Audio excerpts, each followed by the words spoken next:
A very good evening to our viewers. Thank you for joining us again tonight on the evening review. My name is Toivo Njebela.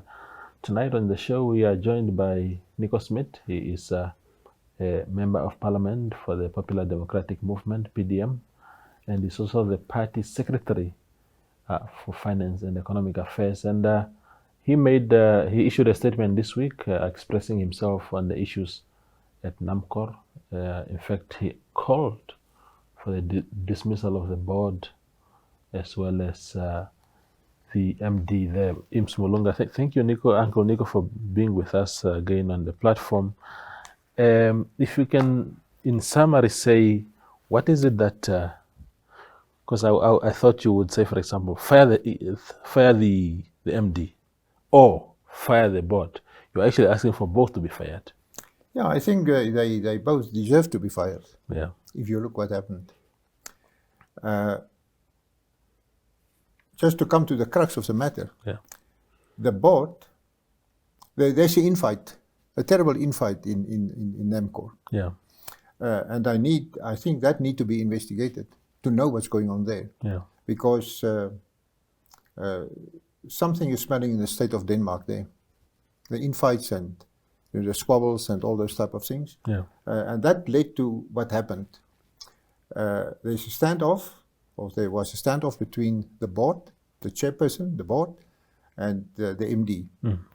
And that led to that the board was dragging its feet in taking a decision on this oil block in Angola to pay that 6.7 billion. Yeah. Yeah. And that was, as I see it from a distance, sort of like sabotaging each other. Yeah. Then the MD illegally went ahead and approved the payment. So the board being responsible for what, actually indirectly for what the MD did. Yeah.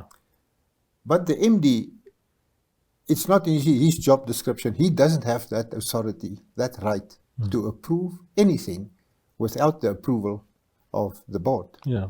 That's in any company. No company will tolerate that. Yeah. And no MD will last till 5 o'clock that afternoon on the day that he do a thing like that.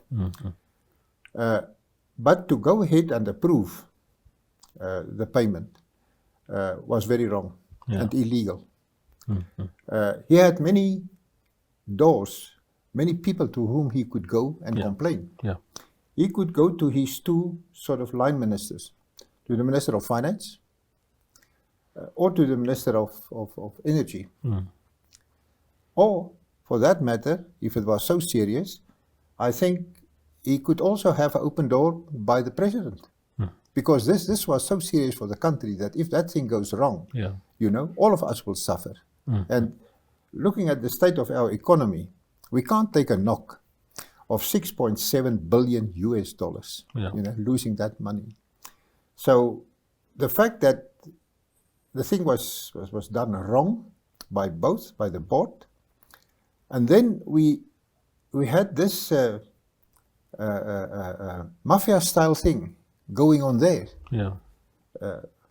We have read in the media about drugs that were found in the chairperson's car, and apparently the drugs were planted there, and she was running from the one minister to the other minister, complaining, and they were backing her, and it was really a joke.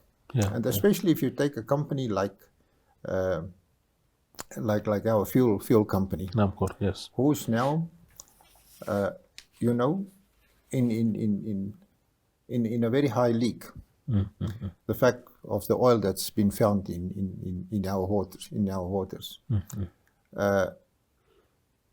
They have made themselves the laughing stock, I think, of the international oil community. I think so, for the way they were doing things. Yeah. Now, the problem is, and there are stories about certain countries being involved, under the table in our oil fields.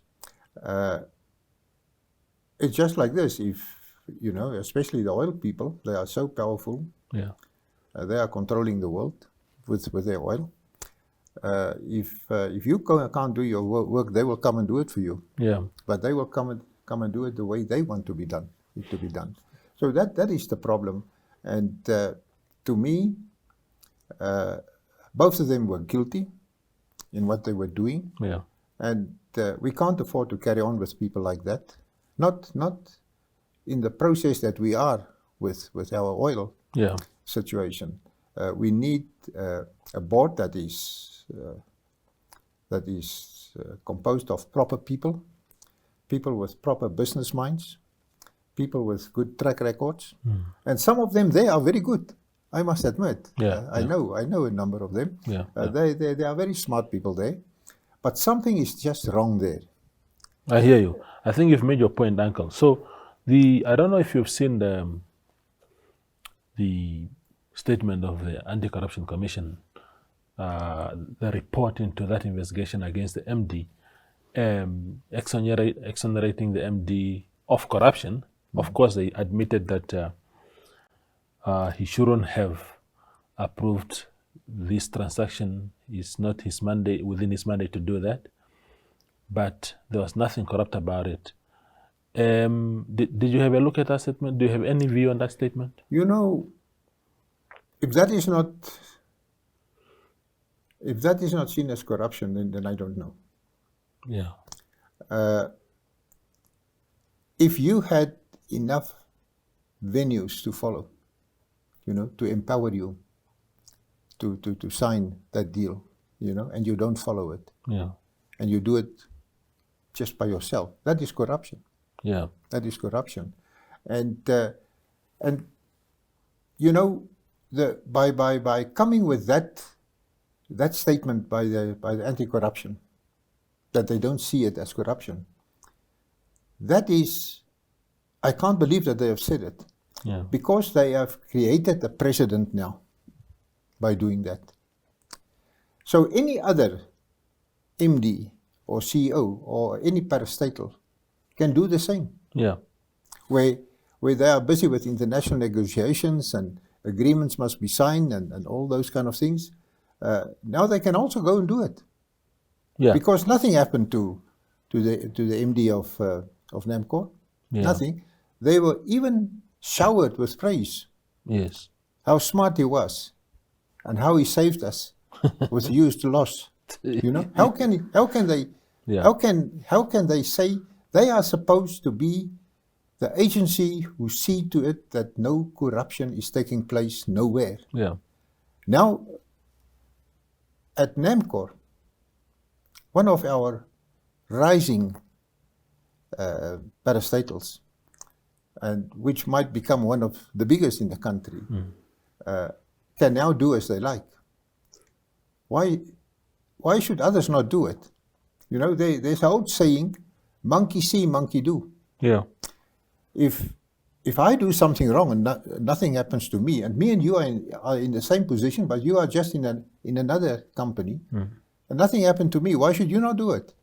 You know? Absolutely. They created a precedent, a serious precedent, that makes the door open for real corruption now. Yeah, I hear you.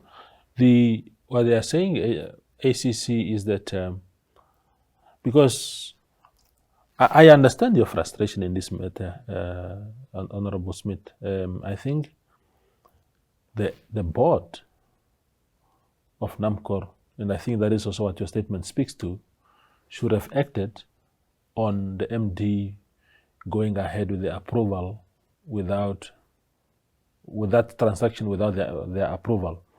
But clearly this cannot be, it's a very administrative thing. It's not for ACC to handle. Once they realize that, okay, the money has actually reached Angola as intended, they concluded there's no criminal intent, and therefore it is no longer a matter in their hands. But, like you are saying, which I find also very troubling, is the manner in which the statement was coined, as if it's some sort of public relations statement. You know, I still stand by it. And you will remember, Toivo, how much opposed we were to the appointment of Noah, reappointment of Noah and his deputy, because we didn't agree with it. We said he's too long there. You hardly find a person in that position serving for more than 4 years. Yeah. 4 years is normal maximum. That's why so many ambassadors are also serving only 4 years, just to prevent a person, coming in a position where he's been compromised. Yeah. And that's why we were objected against his appointment. Because to us, and we have said it, that he's like his master's voice. And if I look at his report, and I've read his report thoroughly, it just looks like if he was told within which parameters he should write his report. The parameters were put there for him. Mm. Yeah, write it, that looks like, in this way, manipulated. Yeah. This is how I see it. Because no sound legal person can say things like what the Anti-Corruption Commission have said. Yeah. I think it's not right. I think it looks like a cover-up. The thing is, it's like window dressing. Yeah. Just to say no, we did something. And like you are saying that, I think that there should have been a much deeper investigation into this. And also, if you look who they interrogated, Yeah. why didn't they went deeper? Yeah. And also interrogate some other staff, senior staff at the company. Mm.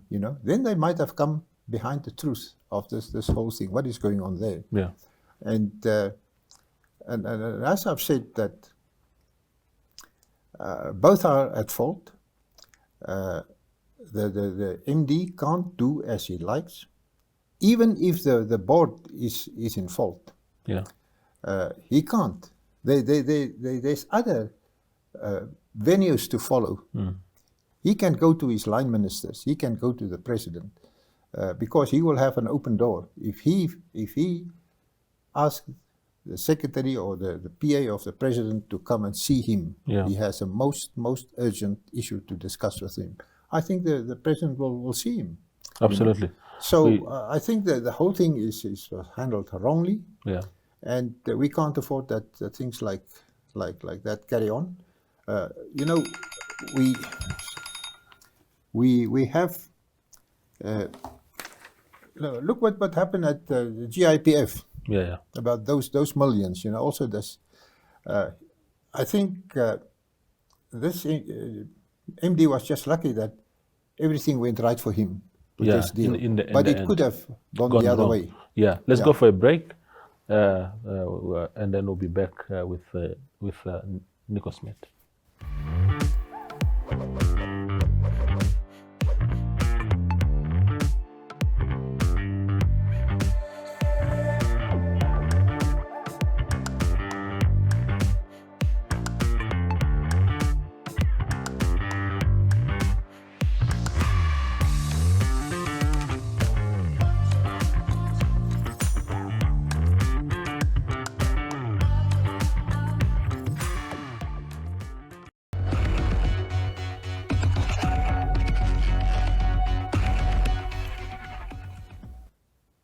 Our conversation with Nico Smit continues. Now, one of the things that have been said, Honorable Smit, is what we have seen also. You referred briefly to the drugs that were found in the chairperson's vehicle. And that also created the commotion. We saw Minister Shimi writing to the Director General, to the Inspector General of the Namibian Police, asking that she be protected. And we saw ministers flocking to court for her appearance. What did you make of that? I mean, a lot of people saying, this whole thing was like a circus. Yeah. Really, it was. I couldn't believe what was playing off in front of our eyes. That's why I said right at the beginning, it was to me like a sort of a novel that we are watching, and we didn't expect it from people on that level. Yeah. How can, I think it's very wrong for a minister to attend a court case whether it's of a staff member or whatever, you know, you should keep a distance. It's not your work. Yeah. And I think also for the Minister of Finance to write a letter to the Inspector General asking for special protection. These are all things that we would like to know. You know, what was it that made him to write that letter? Was he threatened? Yeah. Was she threatened by, you know, with death or whatever? Because I also read somewhere that she was scared of her children, that something might happen to them. Now, this is a gangster style sort of operation, as I see it, you know, a mafia style. If you don't toe the line, we sort you out. You know, this whole thing was so suspicious. And then the ACC come with a report like this, that's not even worth the paper it's written on. You know, we want to know much more what happened at Namcor. And, you know, because they are at some other places also, like we had earlier this year, the thing at the procurement board. Yeah. That also, there's also something seriously wrong. Yeah. If we look at the tenders that were allocated, to whom they were allocated and how they were allocated, you know, there's also something serious wrong. Yeah. That also need to be investigated in depth, and they must come a change. We can't carry on like this. Really, we are now for more than 30 years independent. I think we should stop say that we must return to you know, to the table to the drawing table, you know, we must learn afresh, we must start. No. Some other times you have to get wise. You have to know how to run your house. Absolutely. And not keep on making the same mistakes and, you know, breeding the same corruption. Because that whole thing smells also of corruption, you know. Once a thing like that happened, then you say, oh, how was all those licenses allocated? Yeah. You know, what was the process that was followed? Was it due diligence followed? Was it just for friends? For what we know about the people from the Middle East? You know, the stories about them and all those type of things. So this what happened around this 7.6 or 6.7 billion was just a cherry on the cake, that to show to us something is smelling in the state of Denmark, you know, regarding Namcor. Yeah. Does it, I mean, at the height of this drug scandal and all these infightings, I tweeted, I posted on Twitter that the oil is not even out of the ground, but here we are already. Yeah.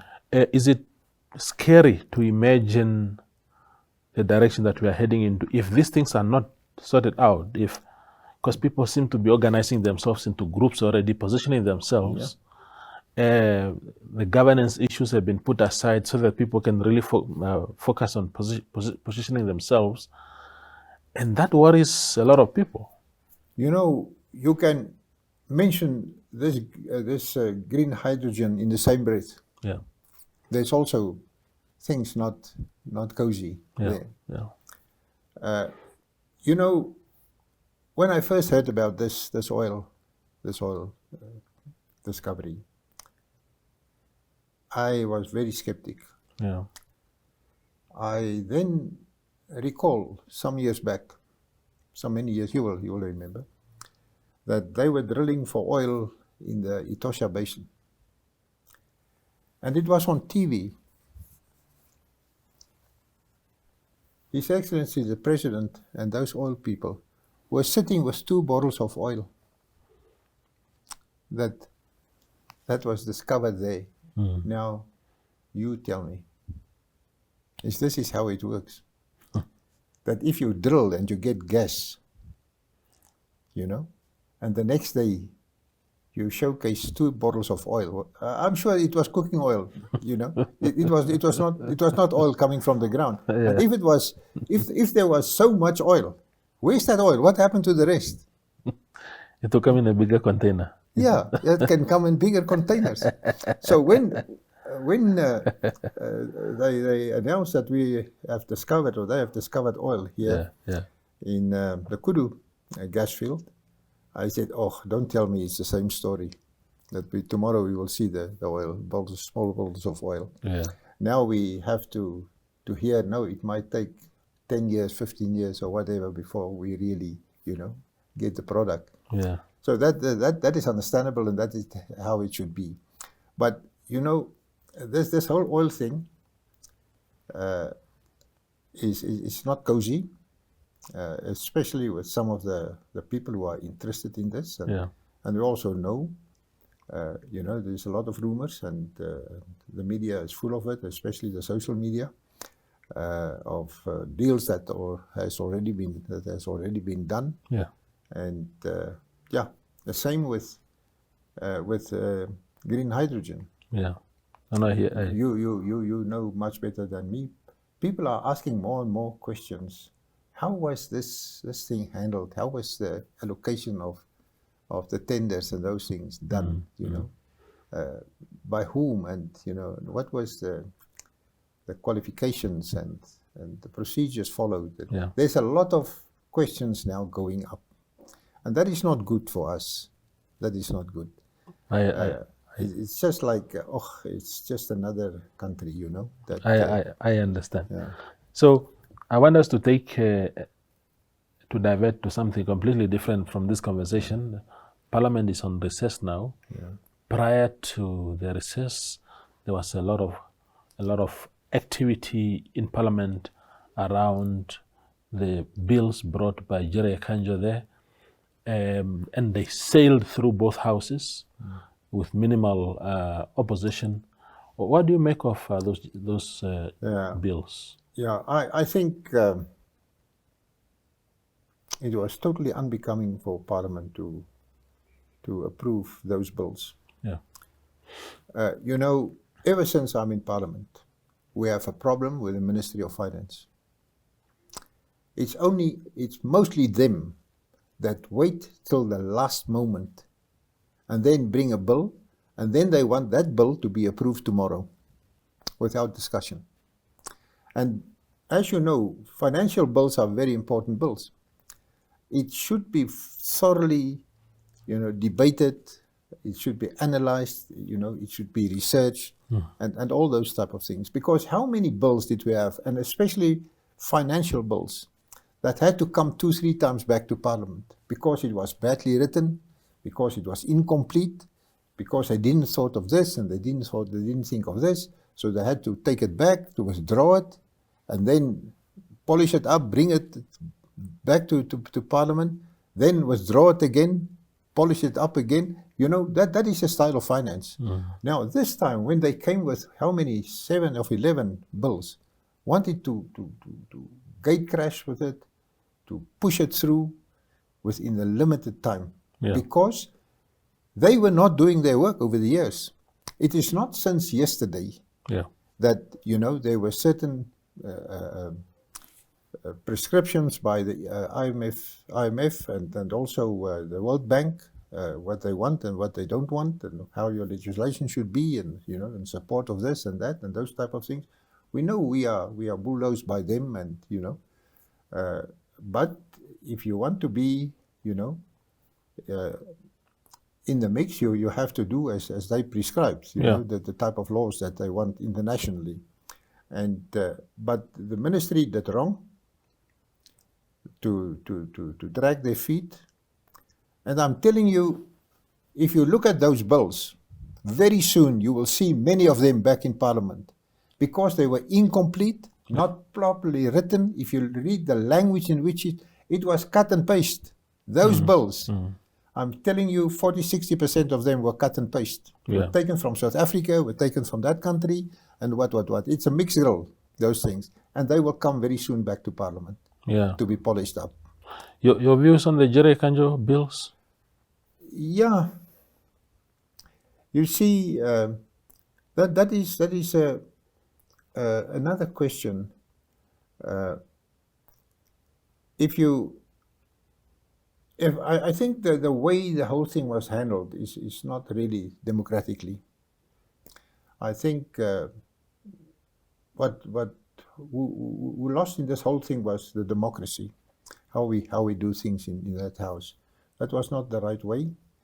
And also, if you bring a bill, there's certain prescriptions to a bill. Yeah.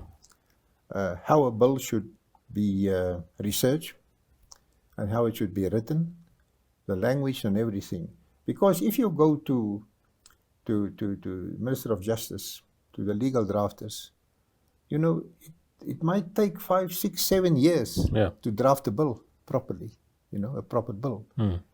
To write a bill overnight, you sit there at your computer and type, or you get somebody and you say, here's a bill. You know, that's not a bill. Yeah. I think the thing was done wrong. That is not the way, you know, we should handle bills in Parliament.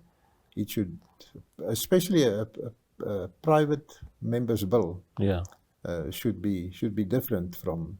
Yeah, but the intention of the bills and the content, is there anything that you see? Do you support it? Yeah, you know, each and every one of us has his own views on mixed I will say mixed marriages in the sense of not mixed, same-sex marriages. Yes. Yeah, not mixed, same-sex marriages. But at the end of the day, it is your right to decide who and what you want to be. As long as you don't transgress the law, if you are within the law. And I also have serious problems, especially if you take what the Constitution is saying, that if you are sworn in as a member of Parliament, that you should first and foremost uphold the laws of this country. And I think what was done there with certain people being appointed, that part of the Constitution was neglected. Yeah. You can't take an oath and then, you know, break the law. So I think that that have to be addressed. I think the president can't leave it there. I'm sorry for the person or persons who are involved. They are good friends of mine. But what is right, and you know, and we have to adhere, you know, to the laws of this country. Yeah. And until such a time that we decide to amend those laws, but I'm still saying that to me it's wrong to, if a certain thing is illegal in your country, then you go to another country where it's legal, and you do what you want to do, and you come back to your country where that is illegal, and now you demand some rights, you know. I think that is wrong. Yeah. To misuse human rights and those type of things, you know, in a wrong manner. But unfortunately, I was during that time, you know, not well. I was not in the debate. I was not there when the discussions took place. I was just told, and I just follow it on in the media and so on. But I have my own views, and you know, on those issues. But it is a very sensitive issue. It is, yeah. You know, to all of us, and I think we should just make peace with ourselves, where we stand and what we want and what we don't want. Yeah, absolutely. We must not. We must. You know, so we use this saying in Parliament a lot. Moenie krap wat het nie juk nie. Yeah. You know? So yeah. If it's not really a serious issue, just leave it. We will come to it. Let's sooner or later. It will manifest itself naturally. I always say, let the thing develop naturally. Don't force it, right? Absolutely. Because then it will not. Absolutely. Will not work. Uncle, thank you for making time. Thank you, Toivo. Wonderful. Thank that you. is tonight's show with Nico Smit. He's a member of Parliament for PDM and also the party's secretary for finance and economic affairs. Thank you for watching.